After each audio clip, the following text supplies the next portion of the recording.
The message came at 9:12 p.m. I remember the exact time because I read it 3 times before I actually understood what it meant.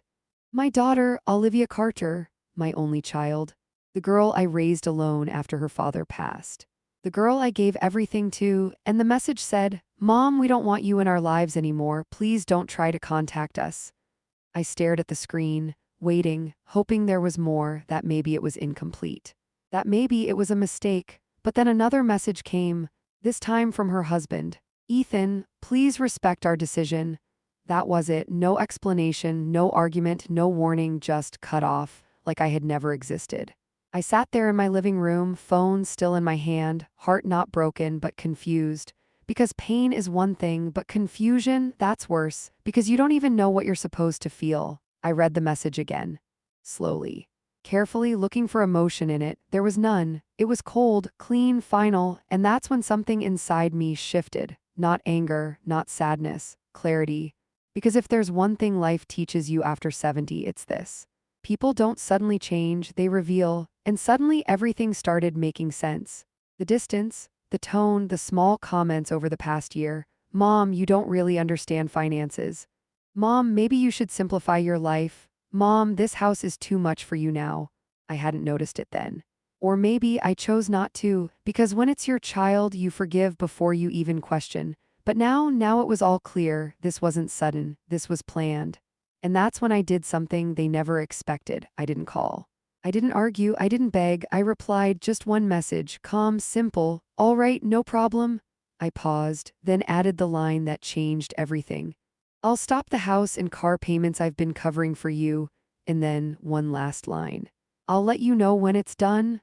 I stared at the message for a few seconds, then pressed send, and just like that, the silence shifted. Because now it wasn't just their decision anymore, it was mine too. And for the first time in a very long time, I wasn't reacting. I was acting. I put my phone down, walked to the window, and looked at the house I had lived in for 41 years, the same house where Olivia took her first steps, where I stayed up nights helping her study, where I skipped vacations, skipped luxuries, skipped everything just to make sure she had more than I ever did. And now she wanted me out of her life. Fine. But there was one thing she didn't understand. One thing she never bothered to learn. The life she was living, the house she was proud of, the car she drove, the comfort she called normal, wasn't built by her. It was built by me. And for the first time, she was about to feel what life looked like without that foundation. I didn't cry that night. I didn't call anyone. I didn't question anything. I made tea, sat down, and started writing, not emotions. Not memories, numbers, accounts, payments, assets, because if they wanted distance, I would give them distance. But I would also give them reality. And reality is something people only understand when it hits them directly. At 10:03 p.m. my phone buzzed. "Olivia, calling." I let it ring. At 10:05, again, I let it ring. At 10:07, a message. "Mom, what do you mean?" I smiled, not out of joy, but out of understanding. Because now they were starting to realize what they had just done, and what it was going to cost them. The first thing I noticed wasn't the message, it was the silence after it. Olivia had never been silent with me.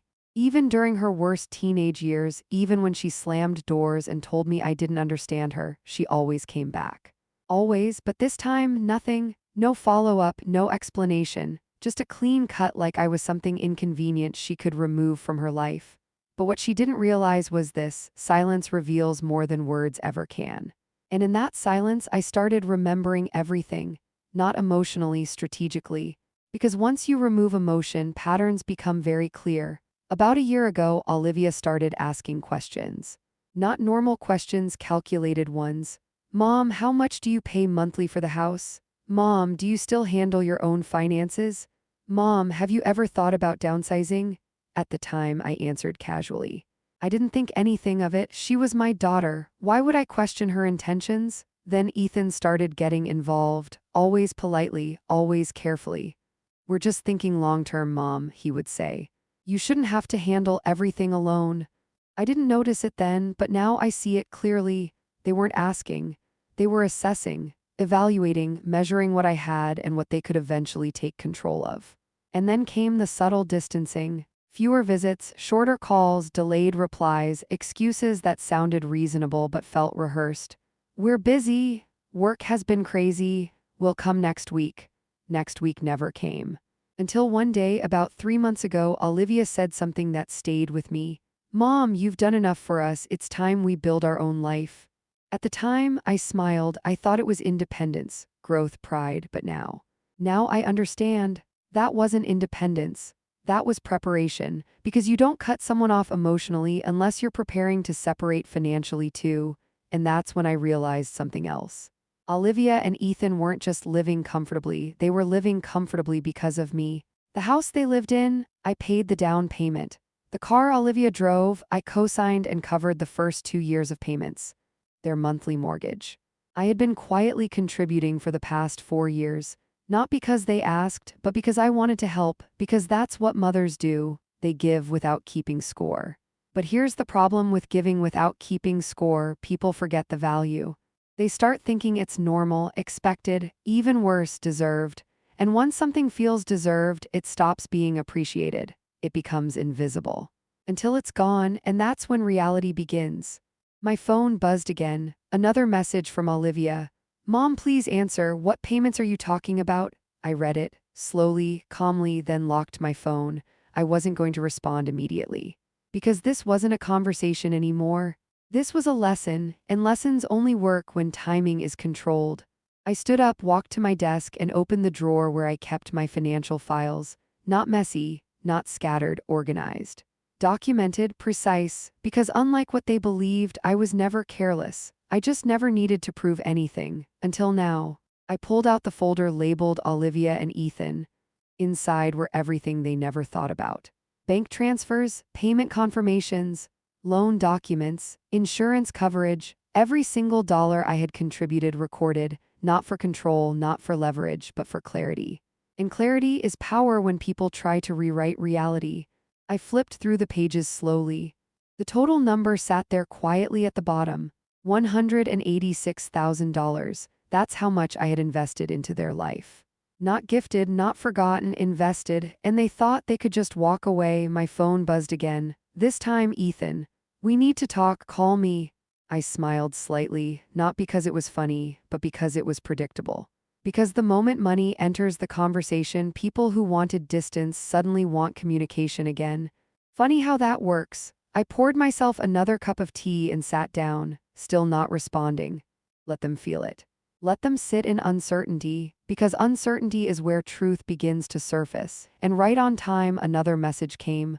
Olivia again, this time different. No control, no distance, just panic. "Mom, are you serious right now? You can't just do that." There it was, not why, not what happened, not "are you okay," just "you can't do that." That's when I knew this was never about the relationship. It was about the support behind it.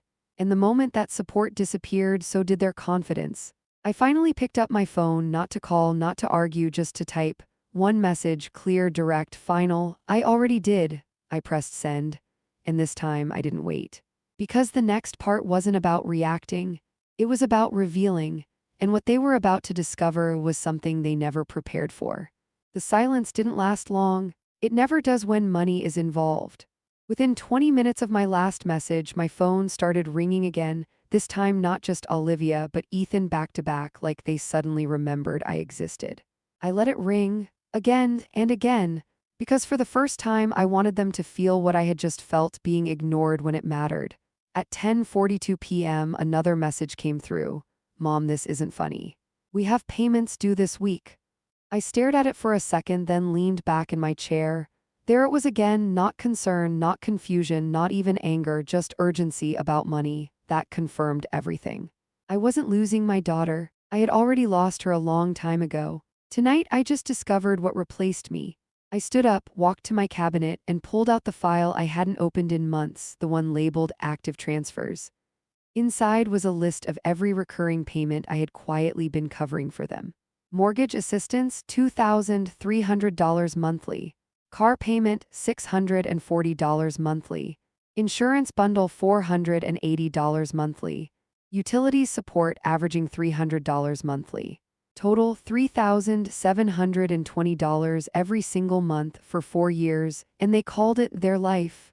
I sat back down and opened my laptop. No hesitation, No second thoughts, just action. First, I logged into my bank, canceled the automatic transfer scheduled for the next morning, then the insurance autopay linked to my account, then the shared utility backup line I had kept active just in case. Each click was quiet. Simple, final, no anger, no drama, just closure, because when respect disappears, support should follow. As I finished, my phone buzzed again, a call. This time I answered. Mom, Olivia's voice came fast, breathless. What are you doing? Ethan just checked the account. The payment didn't go through. I didn't respond immediately. I wanted her to hear the silence. I told you, I said calmly. I stopped. You can't just stop like that, she snapped.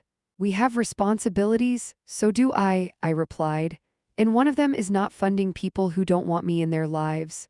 There was a pause, not long, but enough. Then Ethan's voice came in the background, louder this time. Put me on. A second later, Mrs. Carter, I think we need to be reasonable here. I almost smiled. Reasonable, the word people use when they start losing control. Go ahead, I said. Explain what reasonable looks like. You can't just pull financial support overnight. That's not how things work, he said, trying to sound composed. That's exactly how it works, I replied. Support is voluntary. It's not a contract. But we built our budget around that. Olivia jumped in. That's not my responsibility, I said. It never was. Silence, real silence this time. Because for the first time, they didn't have a comeback. And that's when I decided to say it. Not emotionally, not aggressively, just truth. You said you didn't want me in your life, I continued. So I removed myself. Completely. That's not what we meant, Olivia said quickly. Then what did you mean? I asked. No answer, because there wasn't one that sounded good out loud. Ethan tried again. Look, emotions were high, things were said. But this is extreme. No, I said quietly. What's extreme is cutting off your own mother like she meant nothing. Another pause, he exhaled, frustrated now. So what, you're punishing us? No, I replied. I'm correcting a mistake. What mistake? Olivia asked. The one where I kept giving without realizing you stopped valuing it. That hit. I could feel it through the silence, because truth doesn't need volume, it lands on its own. Mom, her voice softened now. We didn't mean it like that. I didn't respond immediately, because this part mattered. Tone shifts don't equal truth. People soften when they need something, not when they understand something. Olivia, I said slowly, you didn't ask how I was, you didn't explain, you didn't even hesitate, you just removed me like I was nothing. That's not true. It is, I cut in, still calm. And the only reason we're having this conversation right now is because money is involved. That one landed harder. I heard her breath catch slightly. Ethan didn't speak, because he knew it was true. So let's be honest, I continued. You didn't lose your mother tonight, you lost your support system. Silence, long, heavy, uncomfortable, then finally Olivia spoke again. But this time she wasn't defensive. She wasn't confident, she was uncertain. What are we supposed to do now? And there it was, the question that changed everything. Not because of what she asked, but because of what it meant. For the first time, they were thinking beyond me, beyond dependency, into reality. I leaned back in my chair and looked out the window again. Same house, same night, but everything felt different now. That, I said quietly, is something you should have thought about before you sent that message. And then I hung up. Not out of anger, not out of revenge, but because for the first time in their lives, they needed to figure something out on their own. And for the first time in mine, I was finally letting them. The next morning, I didn't check my phone immediately, not because I wasn't curious, but because I already knew what I would find. Panic. When people lose comfort they didn't earn, panic is always the first reaction. I made my coffee slowly, just like every morning, sat by the window, watched the same street I had watched for decades. Nothing outside had changed, but inside everything had. When I finally picked up my phone, there were 17 missed calls, 9 from Olivia, 6 from Ethan, 2 from an unknown number which I quickly guessed was someone they dragged into this. And then, the messages. Long ones this time. Not short, not cold, not distant, suddenly emotional. Mom, please talk to me. This isn't how family handles things. We're under a lot of pressure right now. At least give us some time. I read every word carefully. Not because I was affected, but because I was observing. Because when pressure hits, people reveal their real language. and their language had changed overnight. No more control, no more distance, just need, and Nita is honest. I stood up, walked to my desk, and opened my laptop again, this time not to cancel anything but to review everything. I pulled up their mortgage account, outstanding balance, payment due in 48 hours, late fee kicks in after that. Then the car loan, same situation. Then the insurance policy flagged already for non-payment warning. I leaned back slightly, not satisfied, not happy, just aware, because this wasn't revenge. This was consequence. And consequences don't shout, they arrive quietly and stay. At 9:27 am, my phone rang again. Olivia, I answered this time, not because I had to, but because now the conversation would be different. Mom, her voice was softer than I had ever heard it. Careful, controlled. We need to talk. We are talking, I replied calmly. No, I mean in person, please. I didn't respond immediately. Because requests like that don't come from reflection, they come from pressure. Why? I asked. Silence for a second, then, because things are getting complicated. I almost smiled, complicated. That's what people call it when reality interrupts their expectations. Life is complicated, I said. You seemed fine simplifying it yesterday. Mom, please, she said, her voice cracking slightly now. This isn't about yesterday anymore. Exactly. Now it was about today, and today had consequences attached to it. What changed? I asked quietly. She hesitated, and that hesitation said everything. Finally, we didn't realize, she started, then stopped. You didn't realize what? I pressed. Another pause, then she said it. How much you were actually helping us. There it was. Not we didn't realize what we said, not we didn't realize we hurt you, just we didn't realize what we lost. I closed my eyes for a brief second, not out of pain, but out of clarity, because now everything was confirmed. That's the problem, I said. You never tried to understand it, you just accepted it. Mom, we can fix this, she said quickly. We can talk, we can work something out. Work what out? I asked. The relationship or the payments? Silence. And that silence was louder than anything she could have said. Mom, she whispered. Both. I nodded slowly, even though she couldn't see me. No, I said, those are not the same thing. That hit.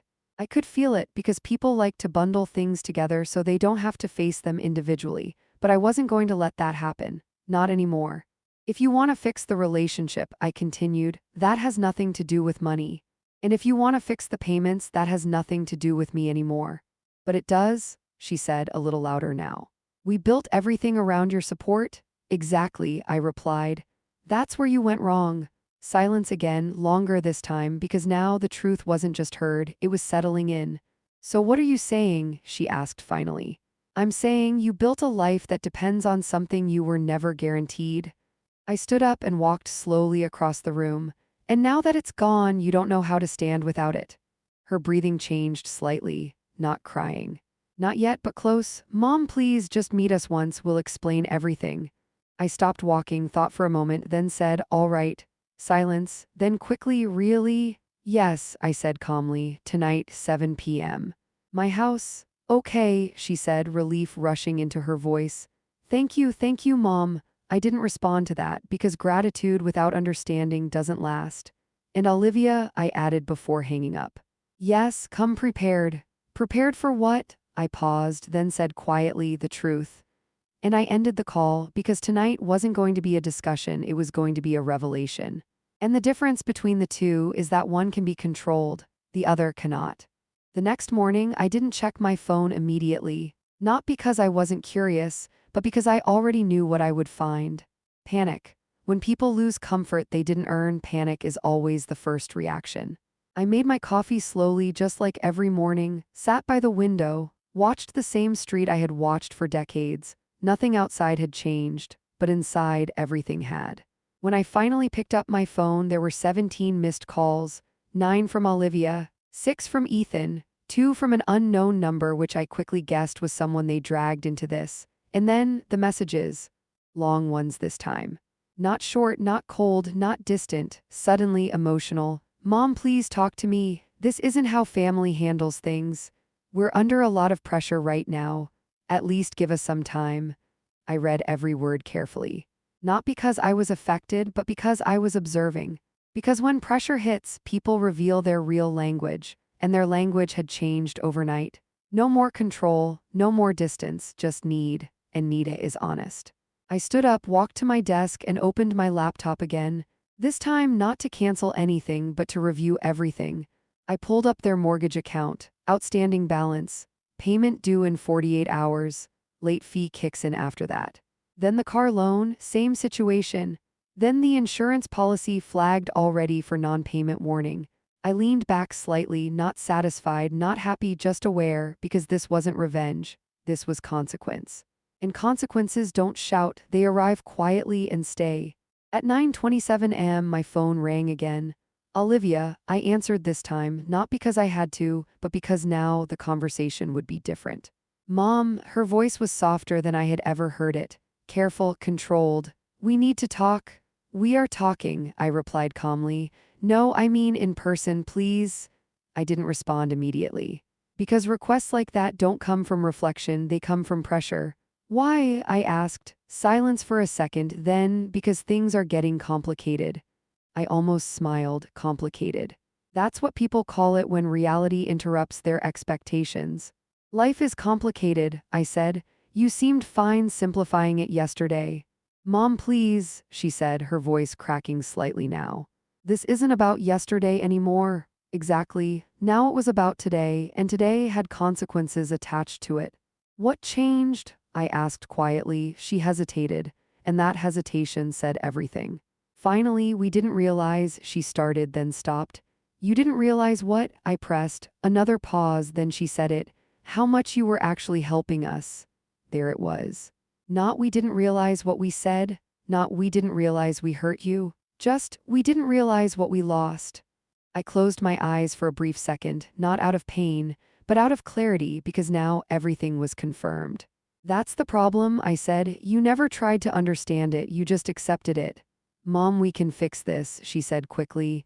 We can talk, we can work something out. Work what out? I asked.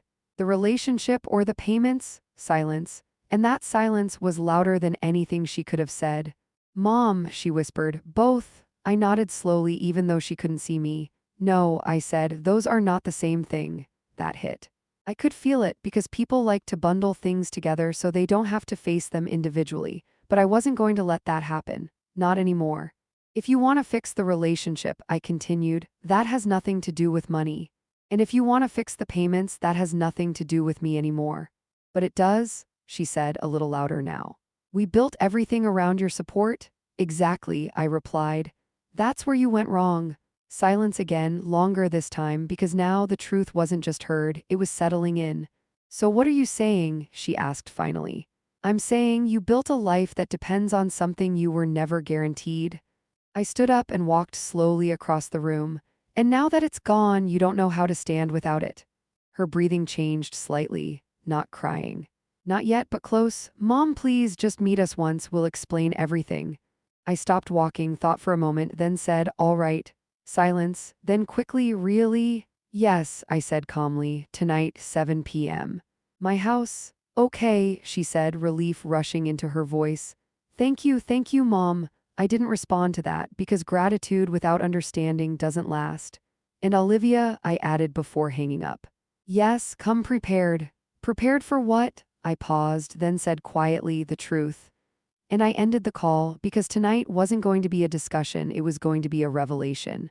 And the difference between the two is that one can be controlled, the other cannot. At exactly 6:58 p.m., I heard their car pull into the driveway. Not fast this time. Not confident. Slow, careful, like people approaching something they didn't fully understand anymore. I didn't rush to the door. I didn't adjust anything, I was already ready. The table was clean, the room was quiet, and most importantly, I was calm. Because when you're calm, you control the room before anyone even walks into it. The doorbell rang at exactly 7 o'clock. I opened it. Olivia stood there first, no makeup, no confidence, just tension. Ethan stood slightly behind her, quieter than usual, observing, calculating. But I could already see it in his eyes, this wasn't a situation he could control anymore. Mom, Olivia said softly. Come in, I replied, stepping aside. They walked in slowly, like guests in a house they weren't sure they still belonged to. And that was the first shift. They sat down across from me, not beside me, not close, across. Distance had already taken its place. No one spoke for a few seconds. Because when truth is about to enter a room, silence always arrives first. Olivia finally broke it. "Mom, we didn't mean what we said." I didn't respond immediately, I just looked at her, not emotionally, not angrily. Just clearly. "Then what did you mean?" I asked. She hesitated, looked at Ethan, then back at me. "We were overwhelmed. There's been a lot going on financially and we just needed space." I nodded slightly. "So you removed me?" "Not like that," she said quickly. "We just thought maybe distance would help." "Distance from what?" I asked. "From responsibility." That hit. I saw it instantly. Her posture shifted. Ethan leaned forward slightly. "Let's not turn this into an argument," he said. "We're here to resolve things." Resolve, another interesting word. "Resolve what?" I asked calmly. "Because from my understanding, you already made your decision. And now we're trying to fix it," Olivia added quickly. "Fix what?" I repeated. "The relationship or the situation?" Silence. Again, because they still wanted both without understanding either. I leaned forward slightly, not aggressively, just enough to shift the energy. "Let me make something very clear," I said. "Last night you didn't just send a message." I paused. "You made a decision." Neither of them spoke. "And decisions," I continued, "come with outcomes." Ethan exhaled slowly.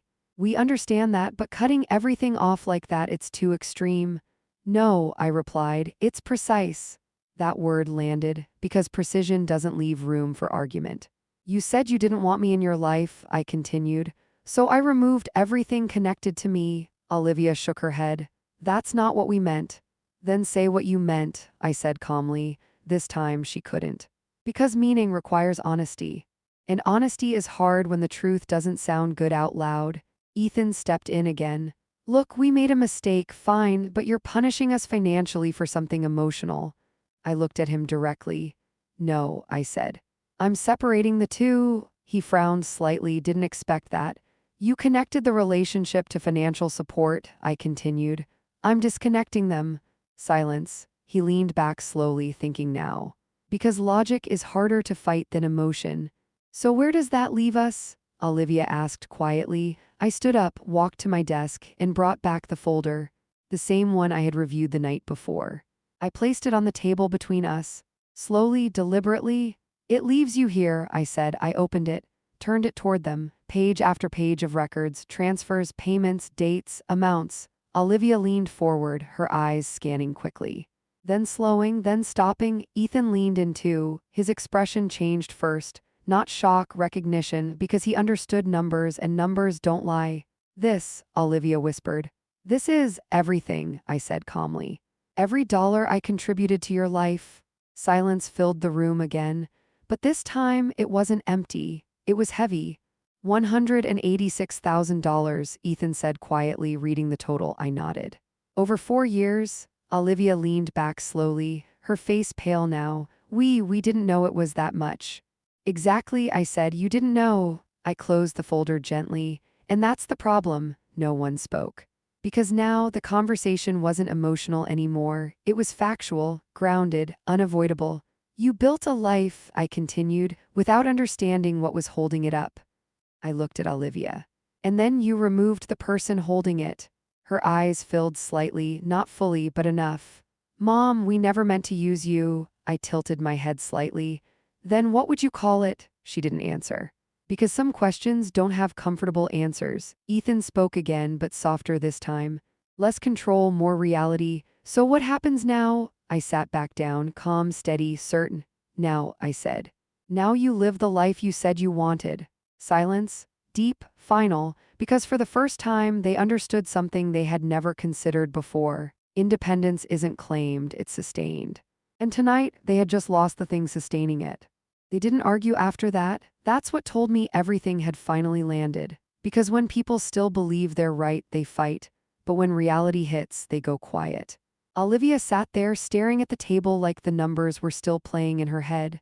$186,000, not imagined, not exaggerated, real. Ethan leaned back in his chair, arms crossed now, not defensive, but processing, calculating, because for the first time, he wasn't trying to win the conversation. He was trying to understand the situation. And those are two very different things. Okay, he said slowly, not aggressive, not emotional, just careful. Let's say we didn't realize the full picture. I didn't respond because this was important. People always try to rebuild control before they accept accountability. But cutting everything off at once, he continued, that still puts us in a difficult position. There it was, position, not mistake, not apology. Still strategy. I looked at him calmly. You were already in that position, I said, you just didn't know it. Silence. Olivia finally looked up, her voice was quieter now, less certain. What are we supposed to do right now? That question again, but this time it was different. Before it came from panic, now it came from realization, and that changes everything. I leaned back slightly. Right now, I said. You adjust. Ethan frowned. That's not realistic overnight. I nodded. Exactly. Then I let a small pause settle. So maybe you shouldn't have made overnight decisions. That hit deeper than anything before. Because now they could see the connection, their message, my response, same speed, same finality, just different direction. Olivia's eyes dropped again. I didn't think, she whispered. No, I said calmly. You didn't, and for the first time there was no defense after that, just silence, real silence. The kind that forces people to sit with their own actions. A few seconds passed, then Ethan leaned forward again, but this time different tone. No control, no strategy. Just negotiation. Look, he said, we're not saying everything should go back to how it was. I didn't interrupt. We're just asking for some time. There it was, time. The one thing people ask for when they finally realize they're not ready. How much? I asked. He hesitated. Maybe a couple months. I almost smiled, not because it was funny, but because it was predictable. Because when people lose something stable, they don't ask to fix it, they ask to delay the fall. Olivia looked at me quickly. Just until we figure things out, she added. I studied both of them, carefully, not judging, not reacting. Just observing, because this moment mattered, not for them, for me, because what I decided next would define everything moving forward. And that's when I asked the question they weren't expecting. If I give you time, I said slowly, what exactly are you going to fix? Silence. Ethan blinked slightly, didn't expect that. Olivia looked confused. What do you mean? I continued calmly, are you fixing your finances or your mindset? That question shifted the entire room. Because finances can be adjusted. But mindset, that's who you are, and if that doesn't change, nothing else matters. Ethan didn't answer immediately, because now he was thinking deeper than numbers. Olivia swallowed slightly. We will fix everything, she said, vague, uncertain, incomplete, exactly what I expected. I nodded slowly. Then no, I said, her head snapped up. What? No, I repeated calmly. I'm not extending anything. The room froze. Because that they didn't expect. Ethan straightened. Why not?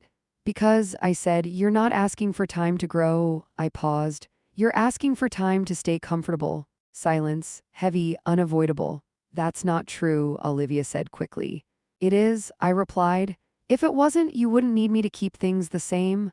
That ended it. No argument, no comeback, because truth doesn't give people options. It just stands there and forces them to face it. A full minute passed. No one spoke. Then finally, Olivia stood up, slowly, not angry, not dramatic, just quiet. I understand, she said, and this time I believed her because her voice had changed. It wasn't asking anymore, it wasn't expecting. It was accepting. Ethan stood up too, less composed than before, but quieter, more grounded. All right, he said, we'll figure it out. I nodded. Good. They walked toward the door, no tension, no argument. No last attempt to convince me, because for the first time they weren't trying to change my decision, they were trying to face theirs. Olivia stopped at the door, turned back. Mom, I looked at her. She hesitated. Then said softly, I didn't think it would go this far. I held her gaze. It didn't, I replied, you just didn't see where it already was. She nodded slightly, then walked out. The door closed. And just like that, the house was quiet again. But this silence was different, because this time it wasn't confusion, it was clarity. They didn't leave angry, they left aware. And awareness is the first step people take when they're finally forced to grow. I walked back to the table, closed the folder and sat down, not relieved, not sad, just certain. Because for the first time in years, I hadn't reacted as a mother. I had responded as a person. And sometimes that's exactly what people need to finally understand your value. The first week was quiet, too quiet, no calls, no messages, no attempts to negotiate. And that told me everything I needed to know, because when people stop talking, it doesn't mean they're okay. It means they're dealing with something they can't avoid anymore. Reality. I didn't check on them, I didn't ask, not because I didn't care, but because this part had to happen without me. Because growth that comes from pressure only works when there's no escape. By the second week, I started hearing things, not directly, but enough. Patricia called me one afternoon. "I saw Olivia at the grocery store," she said. "And she looked different." I didn't respond because I already knew what that meant. "She was checking prices," Patricia added, carefully, like really checking. I closed my eyes for a moment, not out of satisfaction, but understanding. Because that's the first shift. When people go from spending without thinking to thinking before spending, that's when reality starts teaching. "What about Ethan?" I asked. "Didn't see him," she said. "But Maggie," her voice softened. "They're not okay," I nodded slowly. "I know." And I did, because I had seen it before, years ago when I was younger, when I had nothing, when every dollar mattered, when every decision had weight. That's not suffering, that's awareness. And awareness is something they had never needed before, until now. By the third week Olivia called. I didn't expect it, not yet. Her voice was different, not panicked, not emotional, just tired. "Mom," I didn't interrupt. "We're managing," she said. And that one sentence told me everything, because she didn't say, "We're fine." She didn't say, "Everything is okay." She said, "We're managing." That's the language of someone who is learning. "How?" I asked.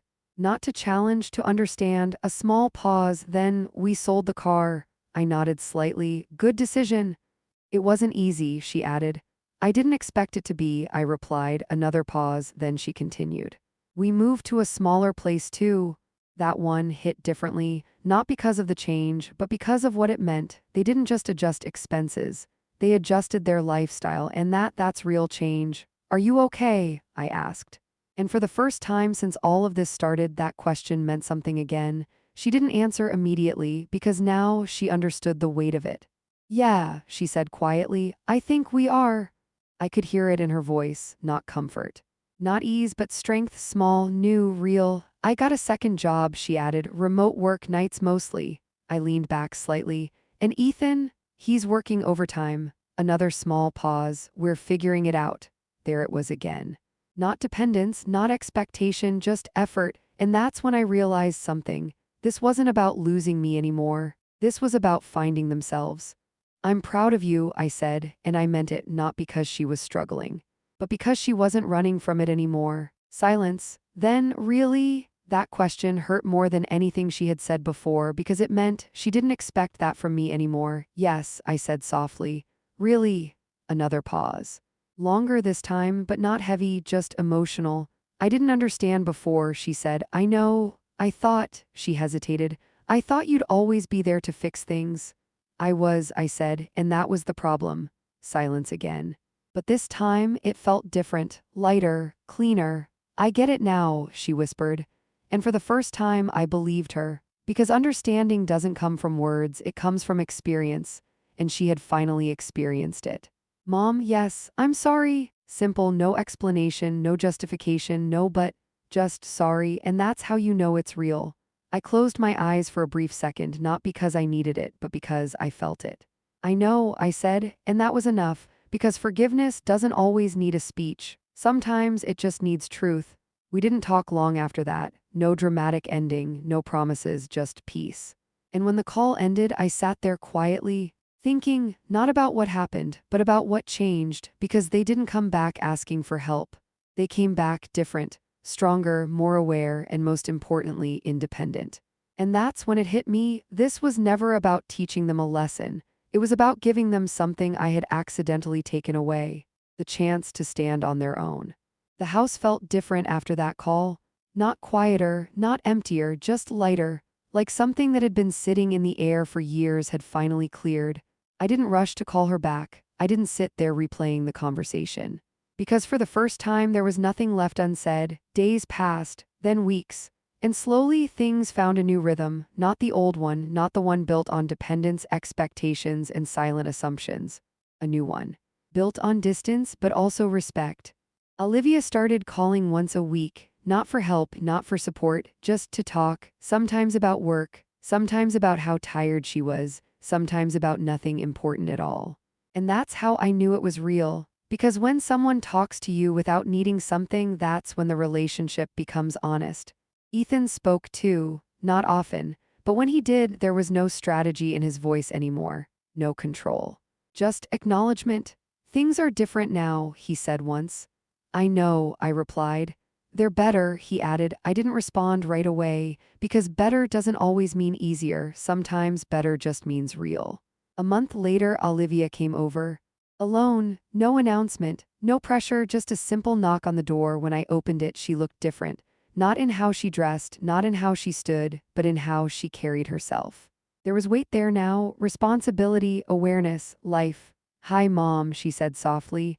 Hi, she stepped inside slowly, looked around the house, like she was seeing it for the first time. This place feels, she paused. Different, I smiled slightly. It's always been the same. She shook her head gently. No, I think I just see it differently now. And that was everything. We sat down, not across from each other this time, next to each other. No distance, no tension, just space, shared. I didn't understand what you built, she said quietly. I thought it was just normal. That's because I made it look that way, I replied. I didn't want you to feel pressure growing up, she nodded slowly. But I should have understood the value. Yes, I said, you should have. No anger, no blame, just truth, because truth doesn't need to hurt when it's accepted. She looked down at her hands. I used to think independence meant not needing anyone, she said, and now, she looked up, now I think it means being able to stand even when no one is holding you. I nodded. That's exactly what it means. Silence settled between us, but this time it wasn't heavy, it was peaceful. I'm glad you stopped, she said suddenly. I looked at her. Stopped what? Helping us, she said. If you didn't, I would have never learned any of this. That hit deeper than any apology, because gratitude that comes after growth is real. I didn't stop because I wanted to hurt you, I said. I know, she replied. You stopped because I needed to feel it. I didn't correct her because she was right. Sometimes love doesn't look like support. Sometimes it looks like letting go. We sat there for a while, talking, not about money, not about mistakes. Just life, and for the first time in a long time, it felt normal again. Not the old normal, a better one. Before she left, she stopped at the door, turned back. Mom, yes, thank you, I smiled. For what? For not letting me stay the person I was becoming. I held her gaze. You're welcome, she left. And I stood there for a moment, watching the door close. Not with sadness, not with fear, but with certainty. Because now I knew something I hadn't fully understood before.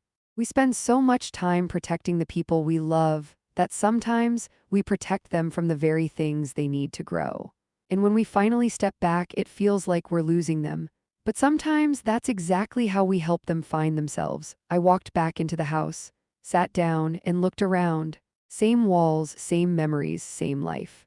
But now something was different, not outside, inside, because I didn't just teach my daughter something, I learned something too. That love isn't always about giving more, sometimes it's about knowing when to stop. And trusting that what you've already given was enough.